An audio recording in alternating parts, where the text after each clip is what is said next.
xubnaha sarsare ee dallada isku xidhka iyo wacyigelinta Somaliland ee magaceeda loo soo gaabiyo Sayna oo maanta shir jirayd ku qabatay magaalada caasimadda ee Hargeysa ayaa waxay ka hadleen xafladda sanad guuradii tobnaad ee kasoo wareegtay markii la aasaasay dallada oo qabsoomi lahayd 20-ka bisha saddexaad 2020 oo ku beegnayd habeenka Jimcaha ha yeeshee ay munaasabadda xafladdaasi u baaqatay amar ay soo saartay xukuumaddu oo lagu xakameynayo cudurka coronavirus kaasoo lagu mamnuucay munaasabadihii la qaban jiray. Gudoomiyaha dallada Sayna Samsam Kayse Ciise ayaa ka raaligelisay cid kastoo ay ku soo casuumeen munaasabaddan baaqatay, gaar ahaan dadyowgii la siiyey kaadhka casuumaadda oo ay ugu horeeyaan mas'uuliyiinta xukuumadda iyo kuwa mucaaradka iyo weliba dhalinyartii ka soo baxay gobolada ee la soo casuumay. Mas'uuliyiinta iyo xubnaha dallada Sayna waxaan halkan ku qabanaynaa kulan warbaahineed aan doonaynaa inaan bulshada la wadaagno. Kulan warbaahineedkaygaasi 3 qodob buu daaran yahay. waa qodobka koobaad ee xalfadii aanu qaban qaabinaynay 10 guurada Sayno oo hal gudhigeedu ahaa 10 guuradii Sayno iyo tacabkii dhalinteena oo dib u dhac ku yimi iyo asbaabaha keenay kelmad wacyigelin oo aanu iyadana ka jeedin doono xanuunka coronavirus ka dhalinyaro ahaan iyo ka dallad ahaan iyo sidoo kale inaanu ugu dambeyn idin la wadaagno waxyaabaha ay dalladu ka shaqeyso. qodobka koobaad ee cudurdaarka xalfadii Sayna waxaanu ka xunnahay inay dib u dhacday xalfadii 10 guurada Sayna ee hal gudhigeedu ahaa 10 guuradii Sayna iyo tacabkii dhalinteena oo ina habeen dambe oo Jimco ah 20ka bisha saddexaad 2020 aynu ugu talagalay inaynu ku qabsano hoolka shaqaalaha ee dawladda ee magaalada Hargeysa. iyadoo aanu qaban qaabadii ku jirno hawlo badan aanu qabanay xataa aanu qaybinay fitiishinadii mas'uuliyiintii dhalinyaradii gobolada aanu ka soo casuuminay qaarkood magaalada soo gaadheen ayay go'aankii dawladeed ay soo saartay gudidii uu magacaabay madaxweynaha Jamhuuriyadda Somaliland mudane Muuse Biixi Cabdi ee ka hortagga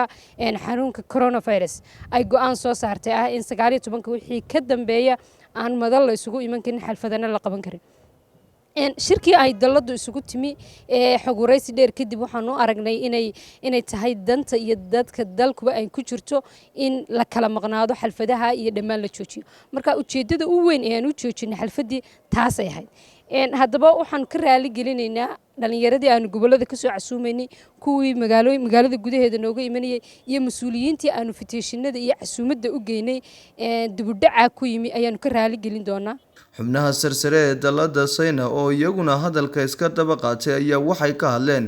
qorshaha dallada iyo weliba siday ugu taagan tahay dalladu isku xidhka wacyigelinta iyo horumarinta dhalinyarada Somaliland iyagoo sidoo kalena bulshada Somaliland u diray fariin lagaga hortagayo cudurka dunida ku faafaya ee coronavirus. kulay walaashii Samsam ayaa warbixin naga siisay dulucda iyo ujeedada markaasi war saxaafadeedka kan oo daaran in aanu ku iclaamino amba ku sheegno baaqashada ku timi markaasi xafladii sanad guurada markaasi dallada Sayna taasoo ay sababtay markaasi baaqi ka soo baxay gudidii madaxweynuhu amba qaranka loo igmaday xanuunka markaasi dunida kaga qaylisay coronavirus. bal waxaan insha Allah kulay isweydiintu tahay dallada Sayna yoolkeeda iyo markaasi bulshada markaasi waxay u qabato inaan warbixin markaa idiga siino si aad intiina dhagahooda ay ku cusub yihiin markaasi aad noola maqashaan. dallada wacyigelinta iyo isku xidhka dhalinyarada Somaliland ee Sayna waxay ka shaqeysaa markaasi oo ugu muhiimsan isku xidhnaanta dhalinyarada, midnimada bulshadeena, wada jirka iyo wada qabsiga, iskaashiga iyo wadaniyada wacyigelinta, tababarada bulshada, rajo tusida danyarta iyo caawinta, ka warhaynta iyo gurmadka danyarta, darbijiifta iyo dadka dayacan. Sayna oo la aasaasay markay taariikhdu ahayd 2010 waa dallada kaliya ee aan mashaariicda ay qabato u qabanin istus iga duubiyo igu sawir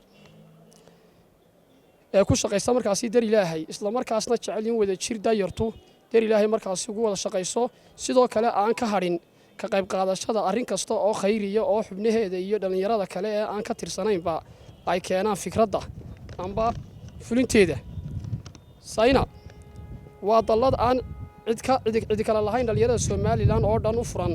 gobol kasta amba magaalo kasta oo ay joogaan waa madal muunad u yeelaysa oo muujinaysa muruq iyo midnimada da'yarta kolba inta marka isu geysa muruqooda iyo maalkooda sayna waa dal doonaysa damiir nool oo danyarta daneeya da'yarta u dooda dadka aynu dayacanna daryeela sayna 10 sano kadib waxay ku faraxsan tahay inaanay fashilmin baabi'in amba markaasi banjarin ee jilal badani isku bedeleen walaw ay jiraan kuwa markaasi 10 sano ba jiray dhaqdhaqaaqyada iyo halganka dhalinyarada ee sayna wado sayna waxay dhawaanidii la wadaagi doontaa mashaariic aanay cidina markaasi la maalgelin amba ka caawin oo maal badan ku baxay laakiin muruqa maskaxda iyo maalka ay dhalinyaradu isu geysay waxaan jecelahay inaan halkan ka dalada sayna ahaan oo marka dhalinyaro ahaan aan idin la wadaagno fariin wacyigelin ah ama kelmadii wacyigelinta ee dhalinyarada Somaliland ee sayna waxaanu dhalinyarada Somaliland iyo guud ahaanba qaybaha kale ee bulshada u sheegaynaa inay feejignaan dheeraad ah ka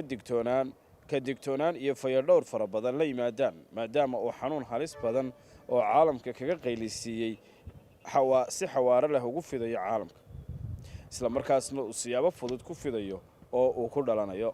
iyadoo aad looga warhaynayo laguna xidhnaanayo bahda caafimaadka oo haddii aad shakido su'aalo dhinaca telefoonka iyo waxyaabaha kale ee lagu wada xidhiidhaba aad ka weydiin kartid bahda caafimaadka iyo dadka caafimaadka ka shaqeeya kalkaaliyayaasha dhakhaatiirta iyo shaybaarayaasha adigoo aad u dhageysanaya talooyinka dhakhaatiirteena waaweyn ka bixiyeen cudurkan iyo faafidiisa ee ku jira baraha bulshada haddaba maadaama aynu nahay dhalinyarada Somaliland si gaar ahna ay arrintani saameyn inoogu yeelan karto dal ahaan tamarteenu ay yar tahay dhalinyaro ahaanna aynu nahay kuwa mustaqbalka leh kuwa ugu badan ee siyaabo kala duwan iyo meelo kala duwan ku kulma sida waxbarashada shaqooyinka suuqyada iyo makhaayadaha la fadhiisto ama lagu caweeyo waxaanu idinka codsanaynaa ka dhalinyaro ahaan inaad yaraysaan fadhiisiga goobihii aynu ku kulmi jirnay sidoo kalena ee caweysyada ahaa isla markaasna aad qof kastooba qofka kale ee walaalka ama aad saaxiibka tihiinba aad xasuusiso feejignaan iyo digtooni dheeri ah isla markaasna aad ku baraarujiso baryada Ilaahay adkaarta badan iyo cibaadada eebe sidoo kale aad wacyigelinta feejignaanta kaga qayb qaadataan social media idinkoo adeegsanaya ereyo badan oo ereyo u badan ka digtoonaan ee aan inoo saadinaynin in xanuunkani uu waddankeena soo gaadho Ilaahay haynaga haya sidoo kale ducooyin aynu kaga ducaysanayno inuu ina soo gaadho xanuunkan aynu caalamka oo dhan kaga qaylisiiyay ayaa u baahannahay in aynu ku baahino baraha bulshada oo aynu joogtaysano waayo ducadu waa shayga kaliya ee aan ku badbaadi karno maanta waxa wanaagsan ee khayr kale ee social media-haaga aad soo dhigtona wanaag kale oo inaga baajin kara xanuun kasta ayuu noqon karaa dhalinyaro ka digtoonow faafidda xanuunkan kuna dadaal duco badan iyo faafinta wixii wanaag iyo wacyigelin ah haddaan nahay dalada sayna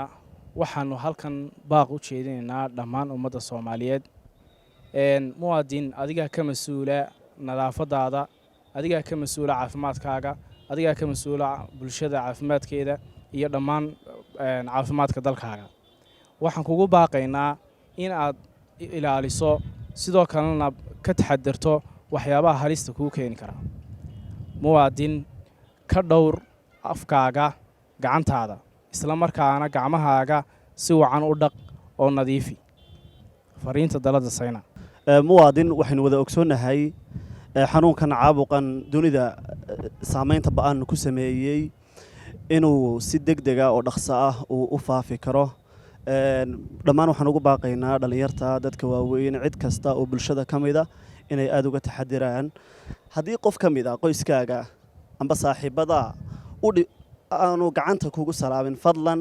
ha dhibsanin sababtoo ah waxay ka hortag u tahay caafimaadka bulshadeena aad iyo aad ba mahadsantihiin sayna fadlan muwaadin ku ekow gurigaaga oo yare socodka iyo isdhexgalka bulshada si aad uga qayb qaadato ka hortagga xanuunka coronavirus aasaaska sanad guurada tobnaad ee dalada sayna oo dhidibada loo taagay 20 Maarso ee sanadkii 2010 kuna beegneyd habeenka Jimcaha 20 Maarso ee sanadan 2020 ayaa u baaqatay awaamiir ka soo baxday xukuumadda Somaliland oo la xidhiidha ka hortagga xanuunka faafaya ee coronavirus. Waa Maxamed Andar, telefishinka caalamiga ee Badda Cas 24, magaalada Hargeysa.